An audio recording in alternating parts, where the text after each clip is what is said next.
Yes, ang ating honey ay walang halo, hindi niluto, wala po expiration ng ating honey. Certified and registered po tayo sa FDA. Ang ating honey guys ay ano to siya guys ha, walang expiration dahil hindi natin siya niluto. Yes, hindi natin siya niluto.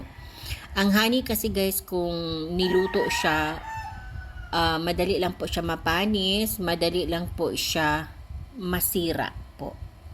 So, kung meron kayong mga honey or sariling harvest dyan na mga wild honey ninyo, huwag nyong lutuin, huwag nyong pakuluan, huwag nyong haluan kahit ano-ano para hindi siya masira, para wala siyang expiration. Kasi ang honey na hindi lutuin, walang additives, walang preservatives, hindi talaga po siya masira. Walang expiration po talaga yan. Yes, thank you Len sa pagpabad sa atin. Thank you Len. Add to cart and check out kayo guys. Ang ating cut off ngayon ay 2 PM po. 2 PM po ang pag-pick up sa ating mga riders SPX and GNT. Yes, add to cart and check out po kayo guys. Yes, ito pong ating light honey ay pambata po. 1 to 10 years old po ang makatake sa ating light honey. Nakuha po ang ating light honey guys. 3 to 5 months po ang bahay ng Puchukan. Basta 3 to 5 months, yan po talaga ang kaniyang laman. Light pa po, 3 to 5 months.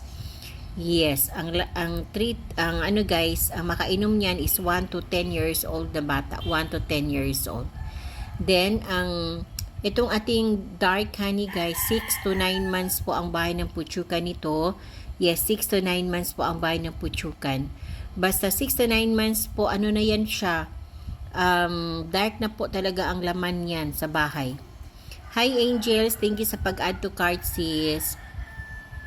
Yes, dark na po talaga ang laman basta 6 to 9 months. And then, basta dark honey po, siya po talaga ang may mataas na medicinal properties content basta dark honey. Para sa may mga karamdaman po, lalo na kung may mga ubo kayo na hindi nawawala, hindi gumagaling. Yes, oo. May ubo, may sipon, may asthma, hika, may emphysema, may GERD, acid reflux, may arthritis, may diabetes at iba pang karamdaman guys. Dark honey po ang dyan guys ha, magaling. Ang dark honey, kung kaya ninyo kainin yung isang kutsara na honey na purong-puro na wala halong tubig, yes, gawin po ninyo. Isang kutsara sa morning, isang kutsara sa evening. Yes, 1 tablespoon 1 hour before breakfast and 1 tablespoon 1 hour after dinner po. Yan po ang Kung meron kayo karamdaman, kainin po ninyo ang honey. Huwag niyong haluan ng tubig. Yes, saka na yung tubig. Later, syempre, inom pa rin kayo ng tubig. Pero later na po yung tubig, guys, ha. Yes, so, ipa-absorb nyo muna yung honey sa inyong katawan para makatrabaho po siya. Basta meron kayong mga karamdaman, ganun po ang procedure sa pag-bake ng honey. So, yung mga bata, walang problema po ang mga bata kasi kailangan po talaga na haluan ng tubig yung sa mga bata po. Yes, oo. Pwede din hindi haluan kung kaya nila. Oo, kasi ang light honey, ito sis, matamis siya na medyo may kunting asim. Yun po ang lasa sa ating light honey. Matamis siya na may kunting asim. And then, pero masarap siya guys ha. Ang dark honey natin guys, ang lasa niya ay matamis, may kunting asim at may kunting pait. Pero masarap siya dahil sa yung composition niya, combination niya na dark, asim at pait. Oo. Kasi pag mataas kasi ang medicinal properties guys, meron na talaga yun siyang pait. Oo, kasi 'di ba basta may pait, medicinal talaga 'yan. So 'yun po ang ating dark honey po. Yes. Yes, add to cart and check out po.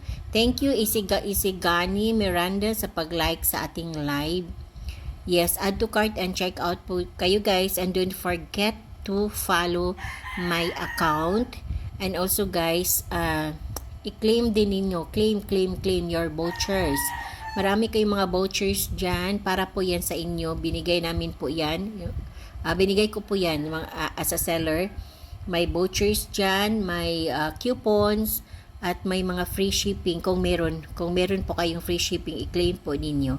Kasi the usual kasi guys is yung vouchers at coupons lang po talaga. Pero yung mga yung free shipping guys, yung maramihan, like yung mga reseller package natin dyan na 24 bottles, yan, free shipping po yan, automatic po yan, 1 gallon, free shipping po yan, mga 4 liters, yes, free shipping po yan, basta maramihan po, oo, pag isa, dalawa, tatlo, apat, lima, hindi pa yan, pag 6 po, free shipping na po yan, ganyan, yes, oo, so yun, i-avail po ninyo yung mga ganyan na free shipping.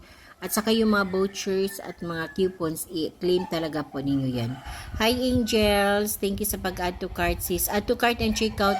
Alam nyo ba kayo guys na ano tayo ngayon? 2 p.m. po ang ating 2 p.m. po ang ating cut-off. Yes, mag-cut off po tayo ng 2 p.m. Kasi yun po ang sa ating guys. Yun po ang ating sinabi ng ating mga courier, or yung sa app talaga guys, yung mga sa system po talaga nila. Oo, merong dyan na naka-posting sa sa notification na kailangan po talaga na naka-ready na po ang mga parcel, naka-ready na po siya before 2 p.m. kasi pag 2 p.m. Before 2 p.m. or 2 p.m. mag-pick up na yung mga SPX, may yung mga JNT. Then ang customer pag makita po sa system po nila yung yung customer tawag diyan, nag-place ng order na 201, like lampas lang 1 minute or basta 201 ganyan, lampas na siya, hindi nila pick upin guys pagka next day na po. Yun po ang kanilang yung patakaran. Yes. So, kailangan po talaga na po kayo guys, as early as now, kailangan po nga mag-check out po kayo kung gusto niyo na maisabay for the shipment of the day ang inyong mga parcel. Yes.